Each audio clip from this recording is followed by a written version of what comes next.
Well, as you can see right there, Dr. Awosan joins us this morning. He is right here with me in the studio. He's the Executive Chairman, Center for Ethics and Civic Virtues. He's a former senior special advisor to President Jonathan on public relations. Thanks for joining us this morning. It's my pleasure.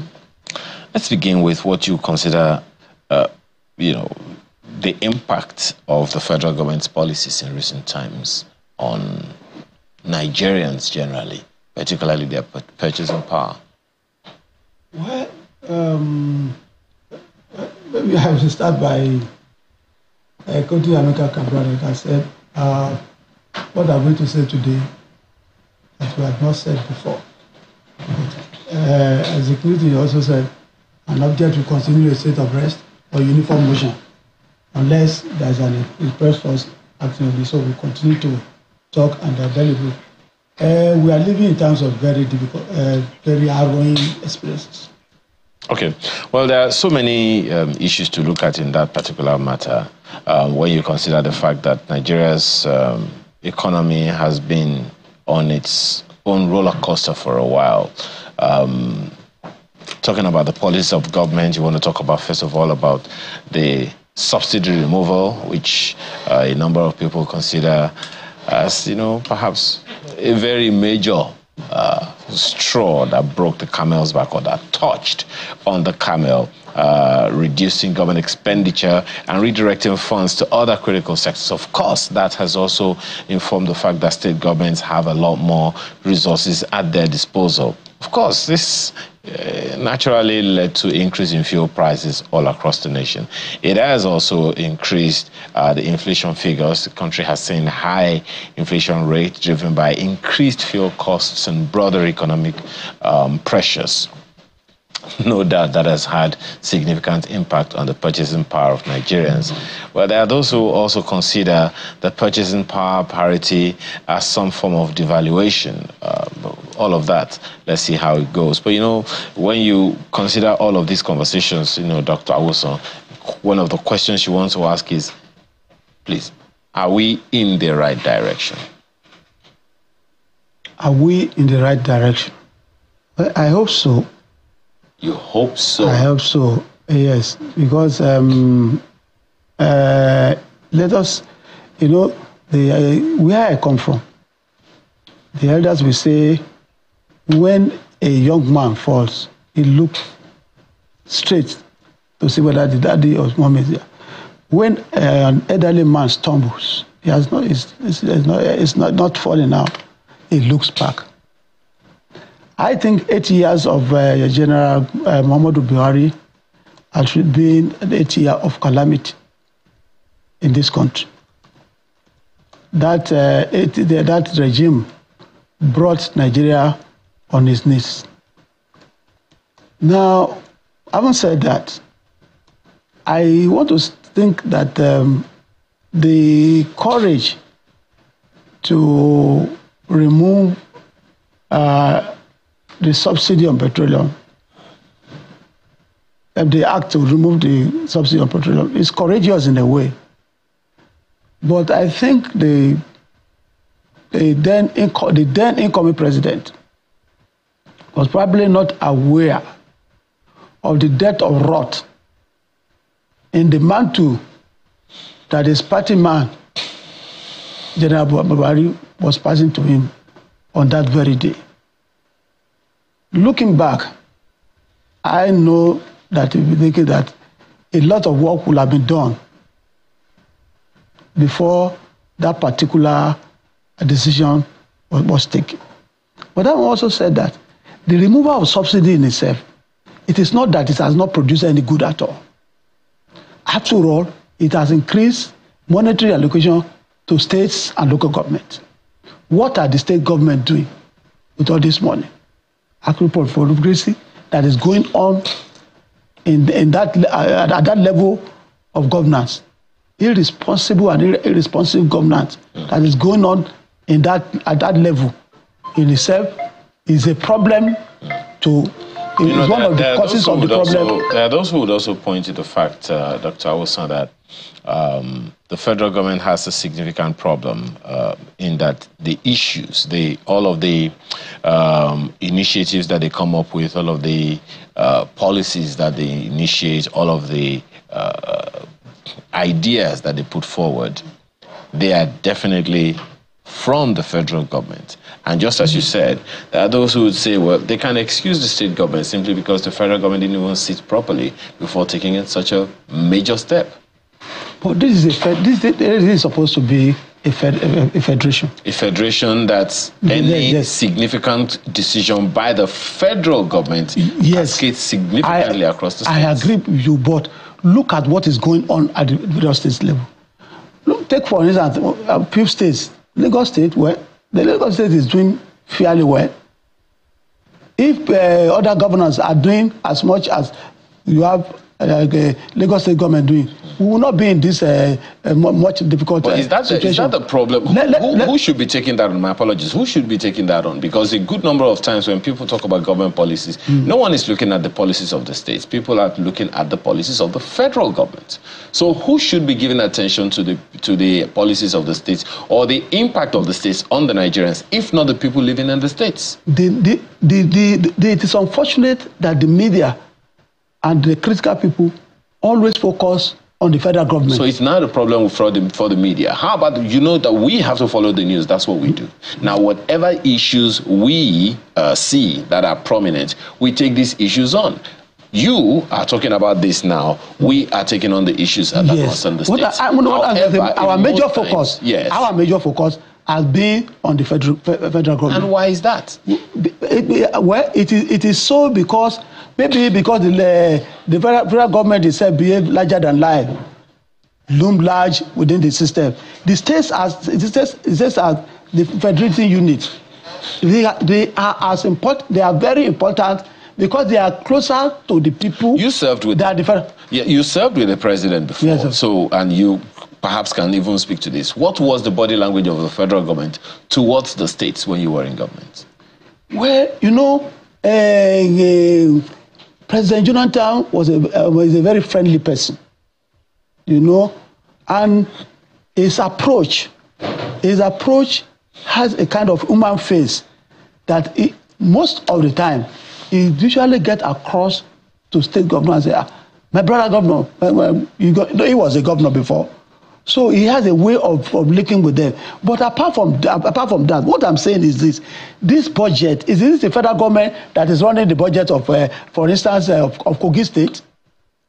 Is it the president that is running the budget of Kogi State? You haven't really answered my question. Okay. What was the body language of the federal government, not the president, the federal government when you were in government to the states? I'm asking this question against the issue that you are raising, yes, that we seem to be giving the state government a pat on the wrist while we are bringing the heavy hammer on the federal government. How should we be doing anything different? No, I am not saying that we should. I'm not saying that we should absorb the federal government. But I'm saying that as much as we are looking at what is happening at the federal, we should be mindful of looking critically of looking at what is happening at the state government. How do you do that? You do that. The citizens, the price for freedom is eternal vigilance. We have to be vigilant. There are human rights groups all over in states, and they should be more critical of what is happening in the state. For instance, if people have gone to bed in Kogi State, what the issue now between the former governor and EFCC will not be there. We just go over, look at that recklessness that the man is being alleged. But it is an allegation. It is an allegation. There is no proof that all of it is the man is being alleged of a very reckless act. Is he not reckless? Very reckless now in a system. If an individual, it's an allegation, now you're saying. Yeah, I'm saying.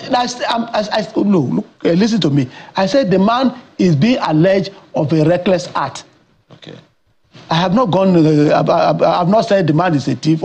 I said the man is being alleged of a reckless act. I am not talking of the act. Is the act itself not reckless? Assuming that the man did it. You get the point? Is the act is very reckless? Very reckless. In a state where salaries are not paid, you are now, I mean, the man was alleged of paying school fees in that reckless manner. I mean, that is why I said we must look at the states. A lot of things are going on in the states. That, look, for instance, look at the loans, the debt that has been, the debts that they are plunged, some former governors and current governors have plunged their states. If such monies has been used in the area of agriculture, in the area of providing certain infrastructure, and what is now coming to them now through the subsidy removal is used to consolidate that area. The living condition of people in states will not be in this state. Look, most citizens are living rather on the level of beasts rather than human beings. It's very harrowing. Very harrowing. There's no. I'm short of what to even describe it. But that's not to say that the federal government doesn't have a significant job here. And here is why. Yeah. Let's just talk about two policies. Yeah. Fuel subsidy removal. Yeah. Even though it wasn't the federal government, this federal government that removed the fuel subsidy, it was this federal government, or rather it is this federal government that is executing it. Yeah. Electricity tariff increase. Yeah. It was such a jump. 300% increase, automatic increase on everything.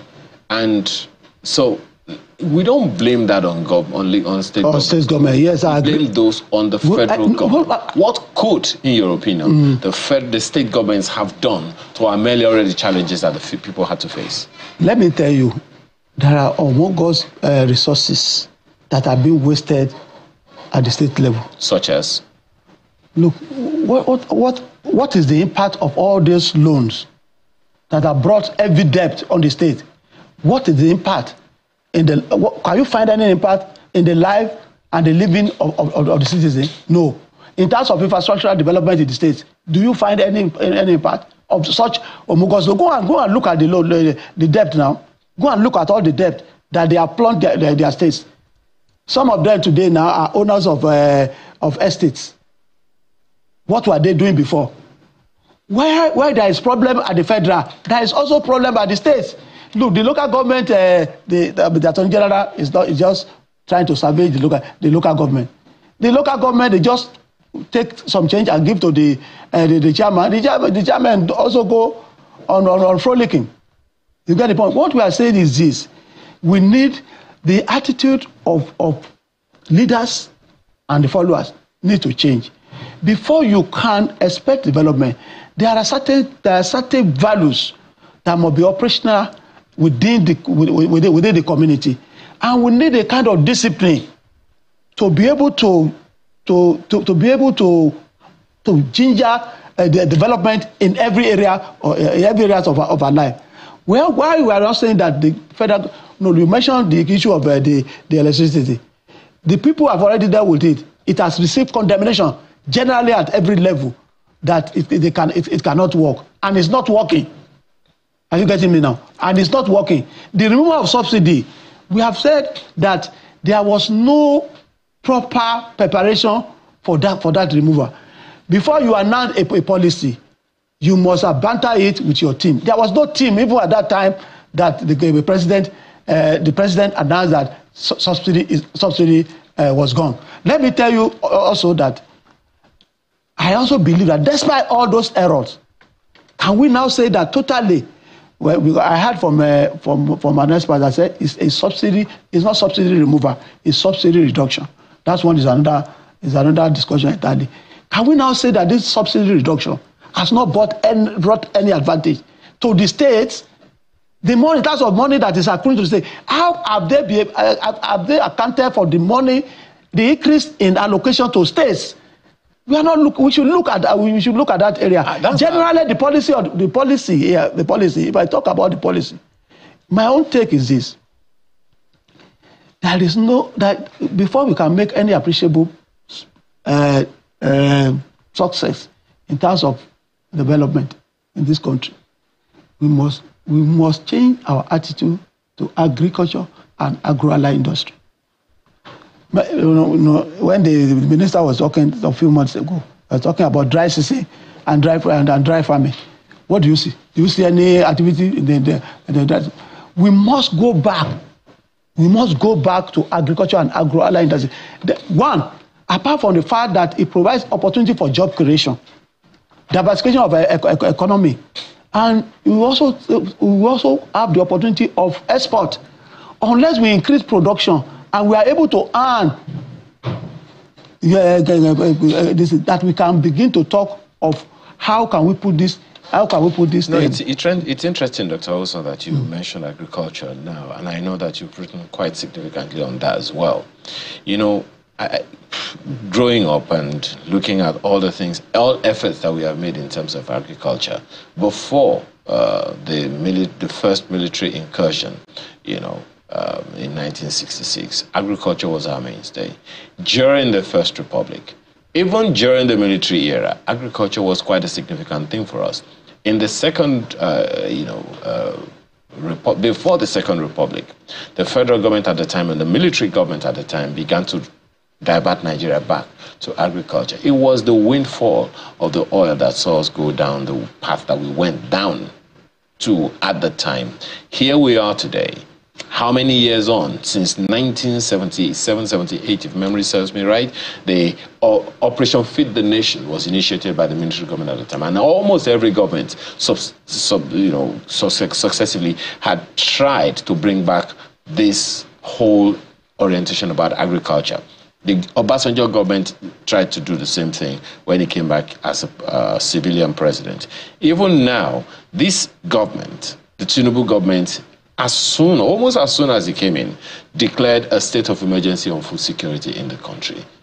And part of the initiative at the time was, look, we have to collaborate with the states. How should that collaboration happen is the question. So let me ask you, do you think the states have this kind of orientation about agriculture? Well, I said no. But I like to look at one area. The state of our universities and research institutions is in total disarray. These are the areas where we can get support for agricultural development and for agriculture and agro-allied development. Today, look at the state of our university. Many people would like to abuse ASU. The ASU people never fight for themselves most of the time. But the state of the university has been their major concern. In those days, in the Western region, the School of Agriculture, the More Plantation, those were the institutions that was given support to agricultural development in the West. And the result was clear. This helped the Western regional government to go into other areas of development. Went into television, went into so many areas. Roads were constructed with the support of the impact of the agricultural development. In those days, you don't find a government official standing akimbo on the road and take picture that they are declaring road. It is PWD. The business of road development and road construction is PWD. You will never find the minister, the prime minister talking about we have consulted road, we have consulted road. The PWD was just doing major focus was on agriculture and exports to cocoa and all other things. Brazil did it. Look at the result. Vietnam did it. Ethiopia, they are doing it. Look at the result. Why can't we do it? What do you think? And we have more resources. Yeah. What do you think is our challenge? Because I'm aware, on the one hand, the president has made that declaration. Just a second. On the other hand, is that even the multilateral finance institutions like the AFDB has been making efforts through the special agro-industrial processing zones, and some states are right now being funded towards that project. So what kind of limitations do you think we have? I think lack of imagination on the part of leadership and not putting right people in some critical position. I believe, for instance, look at the area of power that you spoke of. Look at the man that was removed. Look at what happened in Aba. Today, Aba is no longer part of the lot. They have distinguished Aba because of provision of at least 24 hours. Very soon, the impact will become clear all over the world. So we must look for people. There are very many people. You know, there are certain positions you cannot use political consideration to put either a minister or a director general or anything. You must look for people who are competent, who have antecedent, who can show their antecedent. When Akinwumi Shola was made, when Dr. Akinwumi was made the Agri Minister, we saw the difference.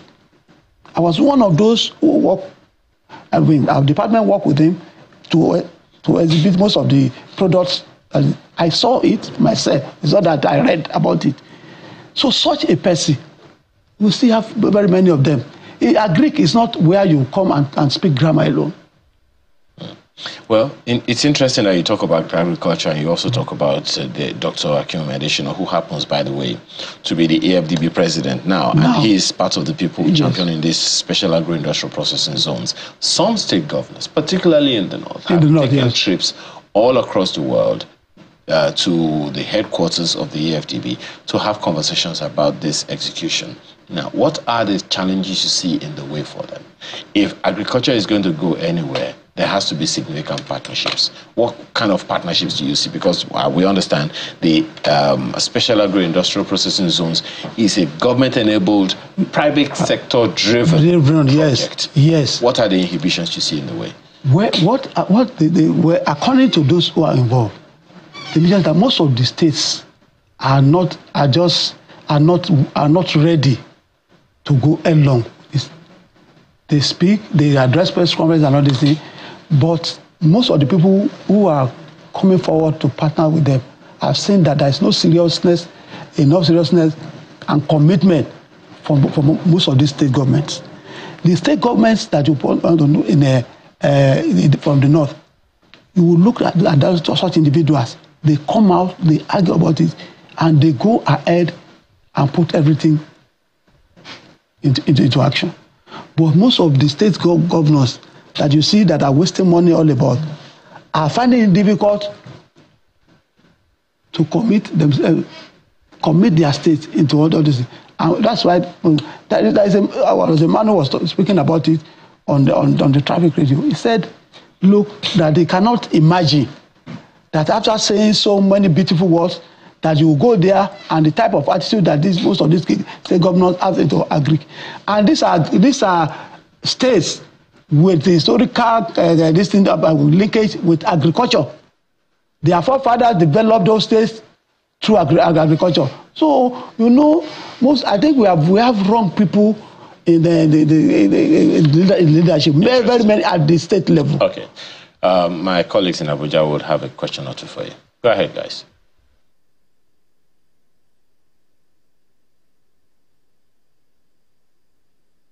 Yes, indeed. Listening to everything that has been said so far, I mean, a lot really has to be done. In what directions do you think that policy should be going as we look into another 3 years or so, the Tinubu administration? I think for this administration, I would advise that enough of orthodox approach to things. And that we should apply wisdom going forward. For instance, there is a policy that food should not be maybe this government is not going along with food importation. But when you look at the security problem facing our farmers and the daily increase in food producing, Muritala did it and it brought down the prices of foodstuff as a temporary measure. I think we should also look into that area. The policy that we want to encourage homegrown this thing, production and all this thing. Look, it is when people are alive and well that they can wait for those policies to germinate. There must be an immediate that will bring succor to the Nigerian people. My apologies, we're running out of time. We have run out of time, actually, and it's an ongoing conversation. I'm pretty certain that we're going to have to bring you some other time because the initiatives are not just going to, we need more education for our people on them. Dr. Awosan Awosan, Executive Chairman, for Ethics and Civic Virtues. He's also Civic orientation. Okay. Well, he's also a former SA to President Jonathan on Public Relations. Thank you again for your time this morning. This is my pleasure. Chamberlain, a last one before you go? Yeah, just before we go, I mean, we did talk about the Heritage Bank scenario in the opening sequence of the program. Well, here is what's going on at the moment because he's currently briefing and he's telling reporters right there that at the moment, that's the managing director, Mr. Bello Hassan. He says, look at this, the total bank deposit at Heritage Bank stands at 650 billion naira. And he says the loan portfolio is over 700 billion naira. But he did say, though, that the NDIC is looking forward to ensuring that the loan repayment is done within the next 6 months. And indeed, this next part is the one where many depositors have been hearing rumors about since yesterday and asking questions. We've been inundated with so many questions about this. And the MD, that's Mr. Bello Hassan, is assuring that all depositors are currently being verified for onward payment of insured benefits of 5 million naira, while depositors with insured deposits above 5 million naira will be paid upon the sale of the assets of the bank. And he's noting that the payments of all affected depositors will commence before the end of the week. Now, here's the part that many are trying to wrap their heads around. He says that total depositors at the bank stands, look at this, 2.3 million, with 90% of them having total balance, guys, total balance of less than 5 million naira. That's described. That's what's going on at the moment. So we'll get you more details as we get them on this channel. So we do thank you all for watching. That's the program today. We'll see you next time. I'm Chamberlain Osop. Goodbye. And I'm Kayla Megwa. Have a great day ahead. Amaya Makinde, a beautiful one.